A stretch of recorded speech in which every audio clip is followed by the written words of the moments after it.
Welcome everyone to ZionCapitalFX. My name is Chance, and you are here watching and listening to the premiere episode of this glorious channel where we are going to learn about all aspects of the financial markets known as Forex and indices. My mission or goal is literally just to help, the average person, the average Joe or Jill off the street who doesn't know anything about the financial markets and get them up to speed. And by that I mean I want everyone to have the opportunity or liberty of becoming financially free. And if you're wondering, like, what is financial freedom? Well, I mean, just real quick, like, do you live paycheck to paycheck? Are you struggling to make your bills meet at the end of the month? Do you hesitate on how much gas to put in your car when you go to the gas station? Because I mean, if you said yes to any of that, then chances are you're probably not, free in your financial status. So, I mean, this is day trading, in essence, is a way for someone to become financially free or just to help supplement some income that's direly needed. And I think it's a great opportunity for everyone. And the great thing about it is everyone can do this now. So this is not limited to any one group or whatever.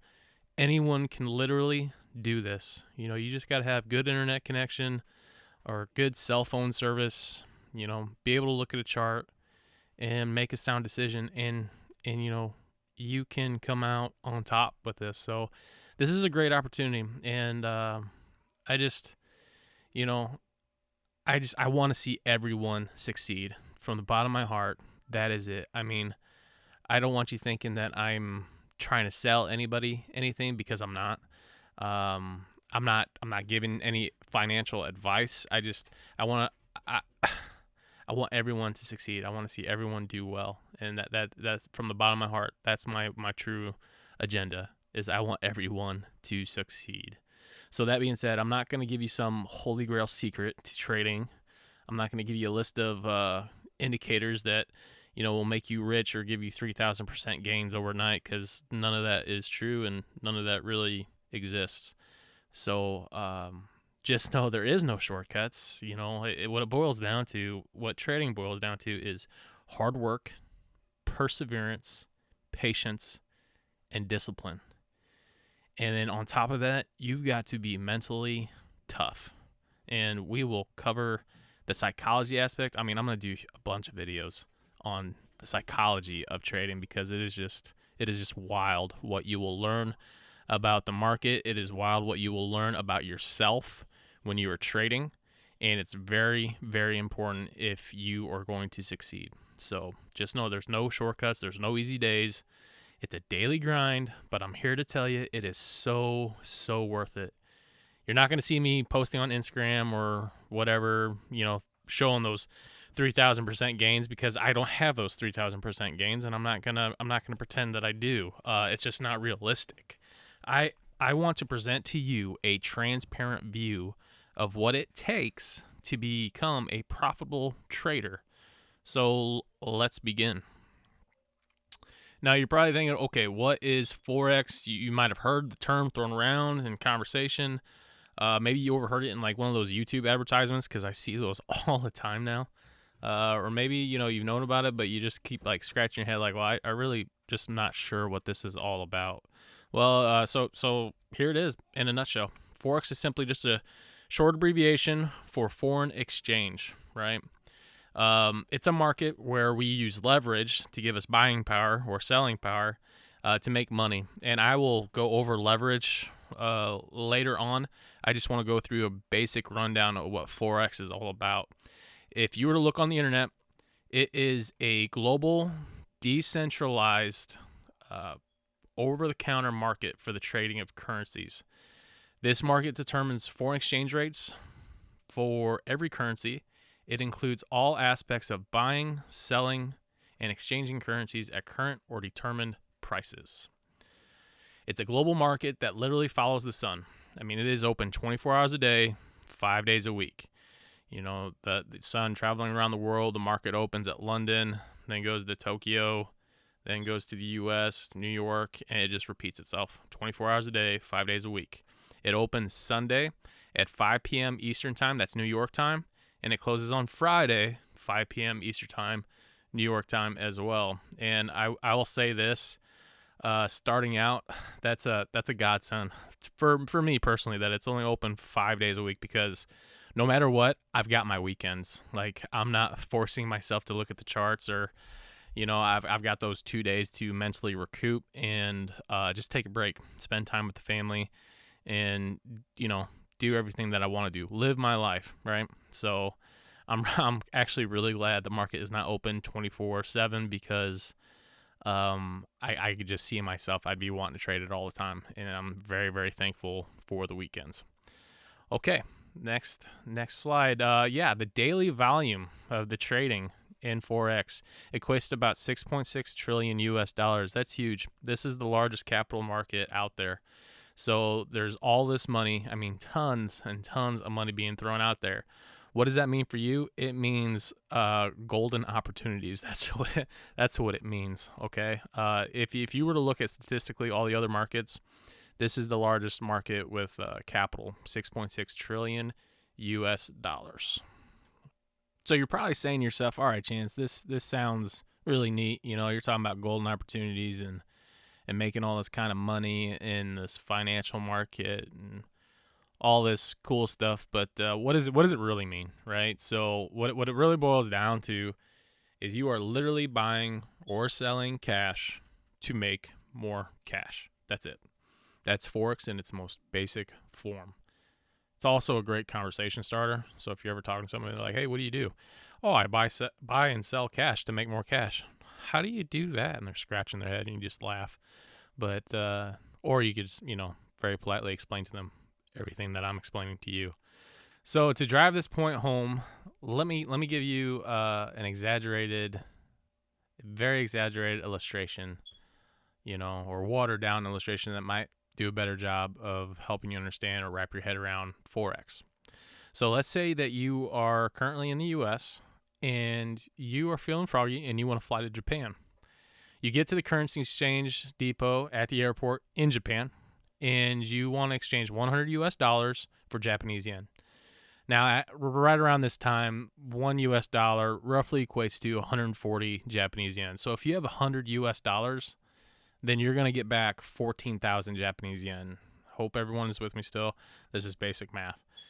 You then decide that you're wanting to go visit outside the airport some local hotspots. Maybe you want to go see Mount Fuji. I don't know what kind of things you're into, but you want to do some stuff, but you're really hungry. You've been on a 14-hour flight, and you really want to get some local food, maybe some sushi and a drink, and you're spitting dust. You need water or something. So you go, you buy food and drink, and it costed you 1,000 Japanese yen, which, if we remember right, is only 10 US dollars. You're walking around, you see Mount Fuji. I'm not sure what you're doing, but then you're like, you know what? I'm going to go back home. I've seen enough. I need to go back to the airport and fly back. So you go back to the airport and you go to the currency exchange depot again, because you want to convert your Japanese yen back into US dollars. And when they give you your US dollars back, they give you $105 back in exchange for the 13,000 Japanese yen. And you're probably saying to yourself, whoa, what happened? How can I come here to Japan with only 100 US dollars, spend money on food and drink, and then leave with more money than I came with? $5 more, actually. Well, what you didn't know, or what you didn't see, is that in the time that you left the airport, did all your roaming around, and you came back, the currency exchange rate had drastically changed. And the result of that was the US dollar increased its strength and value in comparison to the Japanese yen. Now, be thankful for this, because just as easy as it was for the value of the dollar to rise in that span of time, just remember it could have went the other way as well. You could have lost even more money if the strength of the dollar had weakened in comparison to the Japanese yen. Now, this is by far the best analogy that I can come up with. I think it does a good job depicting what happens in the Forex market without going too far, behind the scenes. But maybe you're asking yourself, well, that just makes me, want to ask more questions. How do the currency rates fluctuate, or who or what entity determines or sets these rates, these currency exchange rates? And do I really have to go to Japan to trade Forex? No, not at all. You don't have to go to Japan. Really, to do this, all you need, like I said before, is you need good internet service or good cell phone service. And you can literally do this anywhere in the world, and you can make money anywhere in the world. So unless you're bad at it. If you're bad at it, you're going to lose money. And no one wants to lose money. So let's do this right. Let's learn the basics. Let's learn the fundamentals, and then we'll get going. So you're probably asking yourself, all right, that sounds cool, but who determines these fluctuation in rates or sets these prices that you're talking about, Chance? Well, let's talk about that. The foreign exchange rates for any given currency is determined by the government through its central bank or institution. The rate is set against another world currency. So to maintain certain rates, governments and their central banks will buy and sell its own currency against another currency that is being paired with. That's very important, because when you're looking at a Forex chart for the first time and you're seeing all these different letters, abbreviations, pairs, and you're like, why is it a pair? Well, that's because the currency is being backed against another currency, and that's how the banks and the governments can control the rates. So they got to have something to go off of, right, in reference to. So an example of currency pairs, but not limited to, because there's tons of them. You know, these are some of the bigger known ones, is EU, which is the number one traded Forex pair in the world. That is the euro dollar backed against the US dollar. You have AU, which is the Aussie dollar, Australian dollar, backed against the US dollar. UJ, the US dollar backed against the Japanese yen. GU, the British sterling pound backed against the US dollar. And then you have UF, which is the US dollar backed against the Swiss franc. These are just some examples that people trade. And hopefully you'll understand that when you start looking at the chart, this will make a little bit more sense. Okay, great. So now that we know how the rates are being determined, it would be in our best interest, right, if we go over this a little bit. So knowing that we're going to be participating in a market where governments and big financial institutions, hedge funds, multinational corporations, you could think of a few more entities are essentially driving the prices or rates either up or down, it would be in our best interest, right, to trade in the same direction as the big banks and market makers. Because really, in the vast ocean of Forex, as we'll call it, we, the common retail traders, at the end of the day, are just the small krill, that microscopic amoeba or whatever it is floating in the big ocean. The real key players are the big blue whales that leave us, either shaken up in their wake so that we can follow in their footsteps, or we get caught up in the whale's mouth, lose the trade, and wonder, what did we do to deserve this? What happened? What went wrong? Well, you probably didn't trade in the direction the big banks did. So just keep that in mind. And so that brings me to the next thing. I want to briefly touch on this, and it's all about, having a mindset when entering the market. The market is 100% indifferent to us small-time traders, right? Think of this as a free psychology lesson. We make up a very small percentage of the daily volume of the market. The market is not out to get us like some people believe. It's not going to throw us a bone, but I will say a blind squirrel does find a nut every once in a while. The market is very much a living, breathing animal that we must respect. If we can learn how to approach the market in a safe manner, then we're going to do very well for ourselves. So that's all I'm going to touch on for psychology for that short bit. So now let's get into some key terms that gets thrown out a lot when trading. And this is stuff that, goes hand in hand, and we really need to have a good grasp on this. First key term is volume. Volume is a quantifiable measurement showing how much a particular asset or pair is being traded over a specific amount of time. There is a lot of information on volume, and we could spend time and countless videos talking about volume. It's not just this facet that I'm telling you about right now. The more an asset or pair is traded, the higher the volume, and vice versa. So if thousands of people all at once place multiple orders for a certain pair, then there would be an injection of higher volume at play, right? As opposed to just like a couple hundred people trading at one time, then the volume would be lower, right? That's a very key concept to understand. So, and that's all we're going to touch on for now. So the next key term would be liquidity. Liquidity, which in Forex is a specific pair's ability to be bought and sold without causing a significant change in its exchange rate. Again, we could do a whole video or countless hours of videos talking about all the different ways of viewing liquidity, and just know that there are trading strategies based solely on liquidity. But for this video's purpose, that'll be covered another time.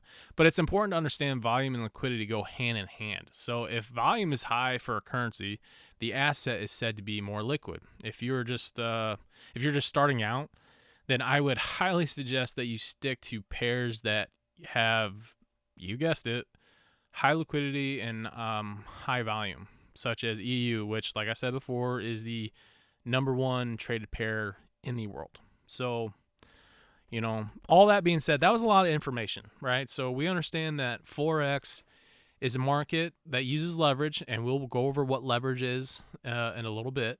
It's traded 24 hours a day, 5 days a week.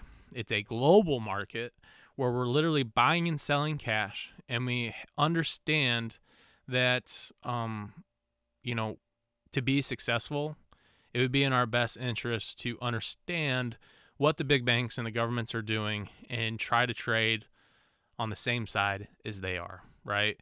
We also know that there's $6.6 trillion worth of volume in Forex, and we know that there is ample opportunities and just it's just limitless in what we can do with Forex. So, like I said, that was a lot of information, and it's pretty basic for right now, and that's all I'm wanting to do. I'm just wanting to build on these little small fundamental concepts, and then we'll get into the meat and potatoes of everything, and I promise you it'll be worth it. I just know I plan on putting a whole lot more content out there for everyone, and this is only the start to your journey in Forex and day trading.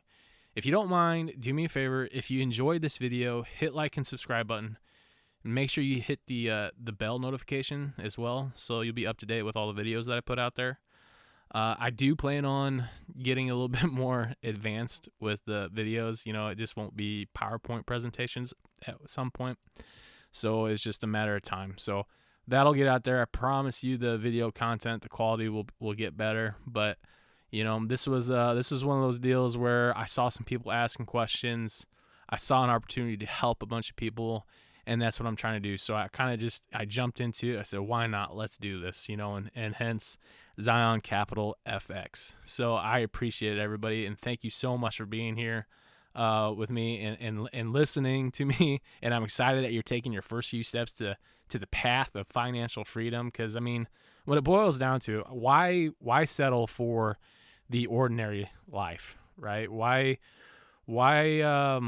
struggle with the 9-to-5 job that you absolutely hate or you're miserable at? We were ingrained as kids or at a very young age that, work, and there's no end in sight. And people are probably like, well, yeah, Chance, you gotta work to make a living. I understand that, I do, but what happened, back when, Grandpa said he could, support a family of 5 just making $30,000 at the car plant? That doesn't exist anymore, right? The way society is built now, you got to be, it's crazy. You make $80,000 a year, and you're still technically considered lower middle class. What is going on? The world is just getting crazier, and what I see with Forex is a way to circumvent that. Don't get sucked into this, sheep or lamb mindset where you gotta be a slave to the norms of society, for the rest of your life. You got to put in this 9-to-5 for the next 40 years. I'm here to tell you there is a way that you can better yourself. And for me, it's Forex, it's trading. It's already proven itself out for me, and it can do the same for you. And so that's why I'm going to say this. Take control of what you're doing right now, because you can do so much more. Don't settle for less, right? You got all these people that can easily try to bring you down and say, hey, don't mess with that. What are you doing? You're gambling, or that's too risky, or whatever. No, that's that lamb mindset that was ingrained into us, telling that's something I'm not familiar with, I'm not comfortable with. I'm going to go with the, 30 to 40 year cultural societal norm that has been ingrained in me. What I'm asking you to do is just humor me, attempt to break out of that mindset, right? Because once you do that and you control your journey, and you can control what's going on, and kind of in essence like take control of your destiny, then you're becoming a lion in a world full of lambs. And so with that, I'm going to leave it there and chance out.